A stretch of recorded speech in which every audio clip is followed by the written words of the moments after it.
Hi friends, మరో mini బ్లాగ్తో మీ ముందుకు వచ్చేసాను. సో నేను ఎక్కడికి రెడీ వెళ్తున్నానంటే పసుపు వేయడానికి వెళ్తున్నాం. మా ఆయన వాళ్ళ మేనమామ కొడుకు కూతురుది పెళ్ళి అయితే 5 రోజుల పసుపు అనమాట. ఇంకా నేను పసుపు వేయడానికి వెళ్తున్నాను. అక్కడికి వెళ్ళే వారికి ఇది 2వ రోజు పసుపు అనమాట. ఇంకా ఇక్కడ మంగళ స్నానాలు కూడా అరేంజ్ చేశారు వాళ్ళు. సో ఇంకా మేము వెళ్ళాను. ఇంకా అక్కడికి వెళ్ళి బొట్టు పెట్టి బట్టలు పెట్టేసాను, పువ్వులు బట్టలు, ఇంకా పసుపు కుంకుమ అవన్నీ తీసుకెళ్ళాను. నేను పెట్టుకున్నాను, అమ్మాయికి పెట్టాను, మా ఆయనకు కూడా పెట్టాను. అది ఒక మన సాంప్రదాయం అలా చేస్తాను.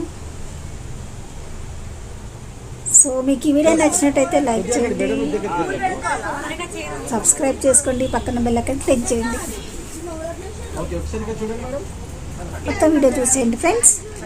మళ్ళీ మనం పెళ్ళిలో కలుద్దాం.